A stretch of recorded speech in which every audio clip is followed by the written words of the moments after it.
Halo semuanya, selamat datang di video belajar matematika bersama saya Harnanti Yoga Putri Hutami. Di course pertama, kita akan belajar tentang persamaan dan fungsi kuadrat. Di lesson pertama ini, kita akan belajar tentang konsep persamaan kuadrat. Sebelumnya, kita harus mengetahui dulu bagaimana bentuk umum persamaan kuadrat. Bentuk umum persamaan kuadrat yaitu ax kuadrat plus bx plus c sama dengan 0. Ini memiliki dua syarat yang harus dipenuhi, yaitu bahwa koefisien a, koefisien B, koefisien C harus merupakan anggota bilangan real. Dan yang kedua, bahwa nilai koefisien A itu tidak boleh sama dengan 0. Kenapa? Karena ketika koefisien A bernilai 0, maka nilai X kuadratnya akan hilang. Hanya sisa BX plus C sama dengan 0 saja. Dan itu bukan merupakan bentuk umum persamaan kuadrat. Setelah mengetahui bentuk umum persamaan kuadrat, kita harus mengetahui cara menentukan akar-akar persamaan kuadrat pembentuk persamaan kuadrat itu sendiri.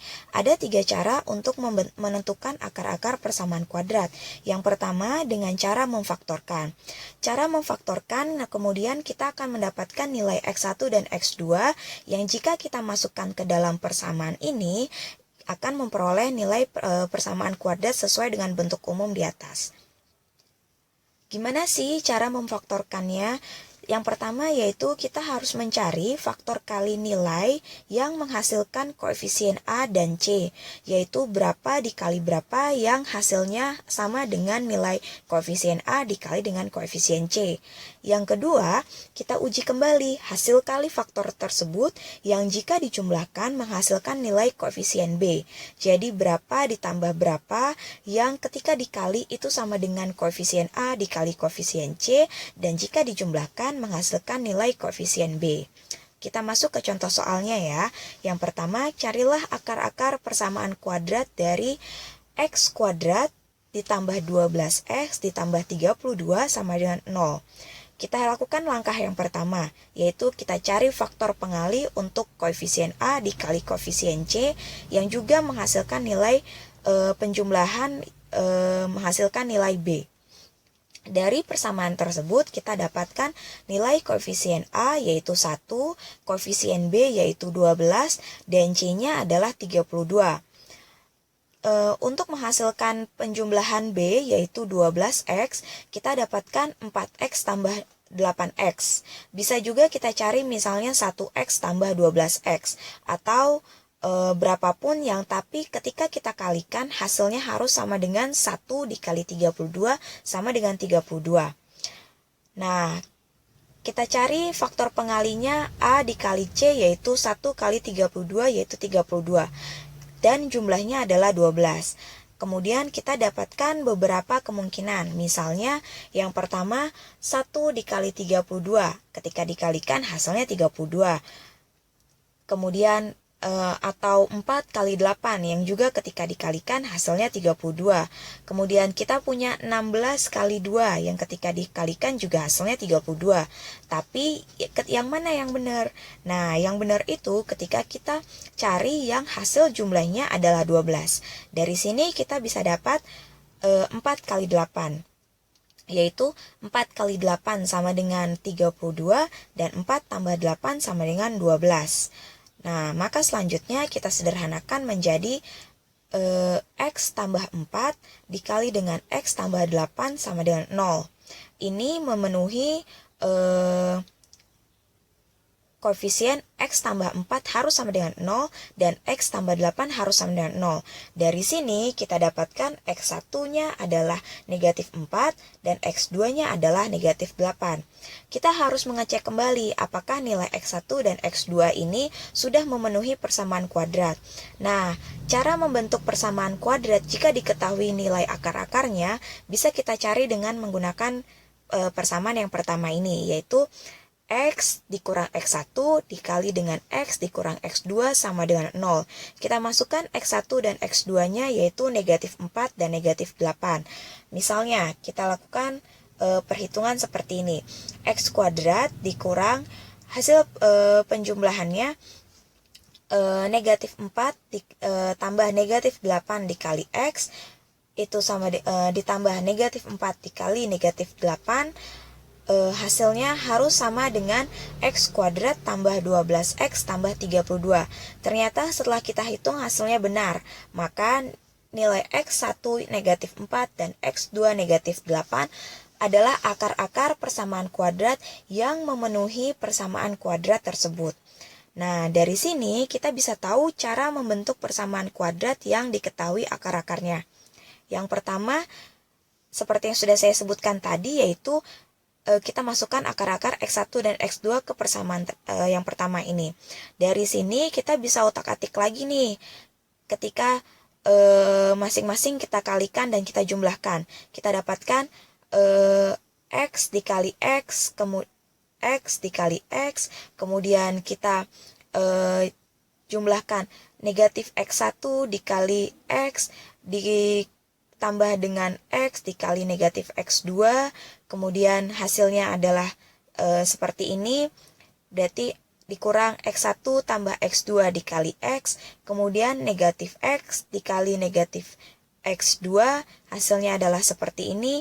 Berarti kita punya dua cara untuk membentuk persamaan kuadrat jika diketahui akar-akarnya. Nah, cara yang kedua adalah dengan melengkapi kuadrat sempurna. Biasanya cara ini digunakan ketika persamaan kuadrat tidak bisa dipecahkan menjadi faktor-faktornya karena faktor tersebut merupakan bilangan irasional atau imajiner. Misalnya, kita punya persamaan X kuadrat dikurang 10X ditambah 1 sama dengan 0. Kita pasti akan kesulitan menyelesaikan persamaan kuadrat tersebut dengan cara memfaktorkan karena kita tidak bisa menentukan berapa hasil kali yang menghasilkan nilai 1 yang juga ketika dijumlahkan menghasilkan nilai 10X. Sehingga kita menggunakan cara kedua ini untuk memperoleh akar-akarnya. Nah, cara menyelesaikan persamaan kuadrat AX kuadrat tambah BX tambah C sama dengan 0 dengan melengkapkan kuadrat sempurna dengan melakukan 5 langkah, yaitu yang pertama kita pindahkan ruas C ke ruas kanan. Langkah kedua, kita bagi kedua ruas dengan koefisien X kuadrat, yaitu A. Langkah ketiga, kita hitung setengah dari B per A dikuadratkan dan jumlahkan kedua ruas dengan hasilnya.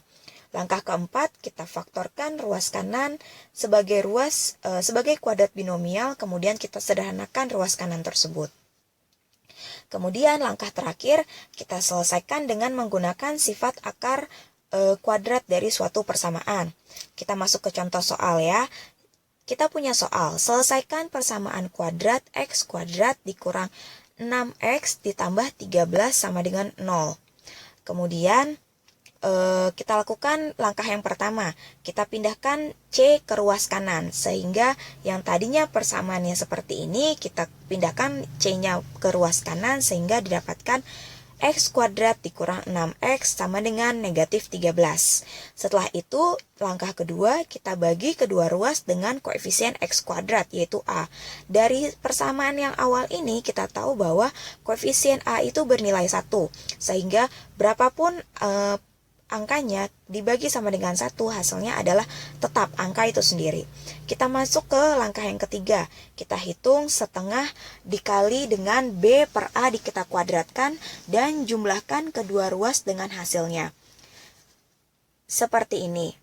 Nah, dari hasil penjumlahannya kita dapatkan nilai 9, sehingga kita jumlahkan kedua ruasnya dengan 9, seperti ini. Lalu kita lihat bahwa di ruas kiri ternyata memenuhi persamaan seperti yang saya blok warna kuning ini. Nah, berarti ini bisa difaktorkan. Kita bawa pemfaktorannya, hasil penjumlahannya kita bawa seperti ini. Yang ruas sebelah kiri kita sudah faktorkan sesuai dengan persamaan ini. Yang sebelah kanan negatif 13 ditambah 9 hasilnya negatif 4. Nah, berarti kita punya X dikurang 3 dikuadratkan sama dengan negatif 4. Kita mau menghilangkan faktor kuadrat di sebelah kiri, maka kita akarkan yang sebelah kanannya. Jadi kita punya X dikurang 3 sama dengan plus minus akar dari negatif 4. Lalu kita dari sini kita punya 2X. Yang pertama, X dikurang 3 sama dengan positif akar dari negatif 4. Kita dapatkan X yang pertama adalah 3 tambah akar dari negatif 4 atau 3 ditambah 2i. I itu menunjukkan bilangan imajiner. Yang kedua, X2-nya kita dapatkan X min 3 sama dengan negatif dari akar negatif 4. Kita dapatkan X2-nya yaitu X sama dengan 3 dikurang 2i. Nah, ini merupakan akar-akar persamaan kuadrat yang diperoleh dengan melakukan melengkapkan kuadrat sempurna. Kemudian cara yang ketiga dengan menggunakan rumus ABC. Kita menggunakan rumus ABC, kita harus tahu koefisien A, koefisien B, dan koefisien C-nya. Lalu masukkan masing-masing nilai tersebut ke dalam rumus ABC. Kita coba persamaan yang pertama yaitu X kuadrat ditambah 12X ditambah 32 dengan menggunakan rumus ABC. Kalau kalian melakukan rumus ABC-nya benar, maka kita akan mendapatkan nilai X1 dan X2-nya yang sama seperti cara memfaktorkan di atas, yaitu X1-nya kita dapatkan negatif 4 dan X2-nya kita dapatkan negatif 8. Nah, kita sudah tahu nih bagaimana cara mendapatkan akar-akar persamaan kuadrat. Kemudian, yang berikutnya kita belajar mengenai sifat-sifat akar persamaan kuadrat. Nah, dari definisi bentuk umum yang pertama, kita tahu bahwa bentuk umumnya itu adalah AX kuadrat ditambah BX ditambah C sama dengan 0, di mana X kuadratnya masih mengandung koefisien A. Kita mau supaya koefisien A-nya ini hanya bernilai 1, maka kita bagi semua koefisiennya dengan A, dengan harapan bahwa X kuadratnya hanya bersisa X kuadrat saja, alias koefisien A-nya sama dengan 1. Nah, dari situ kita bagi semuanya dengan cara seperti ini. Kita dapatkan X kuadrat tambah B bagi A kali X tambah C bagi A sama dengan 0. Nah, kalau kita lihat bentuknya yang ini, kemudian kita bandingkan dengan bentuk yang ini, terdapat kemiripan. Yang sudah ini X kuadrat, sudah sama-sama X kuadrat. Kemudian di depan pengali X-nya kita dapatkan yang ini adalah X1 tambah X2, yang ini adalah B dibagi dengan A. Ini ternyata adalah jumlah akar-akar. Jadi diketahui bahwa jumlah akar-akar persamaan kuadrat yaitu X1 tambah X2 itu sama dengan B, koefisien B dibagi dengan koefisien A. Kemudian yang berikutnya kita punya X1 dikali X2. Itu ternyata nilainya sama dengan koefisien C dibagi dengan koefisien A. Sehingga kita juga punya sifat yang kedua yaitu hasil akar kali akar-akar persamaan kuadrat yaitu X1 dikali X2 itu hasilnya sama dengan koefisien C dibagi dengan koefisien A. Nah, setelah ini berarti kita punya dua sifat akar-akar yaitu jumlah akar-akar persamaan kuadrat dan hasil akar-akar persamaan kuadrat. Semoga dengan menggunakan sifat-sifat ini kita bisa mengerjakan soal-soal berikutnya dengan lebih mudah tanpa harus menjabarkannya satu persatu sehingga waktu yang kita gunakan bisa lebih sedikit untuk menyelesaikan persamaan kuadratnya. Nah, demikian video belajar matematika lesson pertama ini, semoga bisa bermanfaat untuk kalian. Terima kasih. See you on the next lesson ya.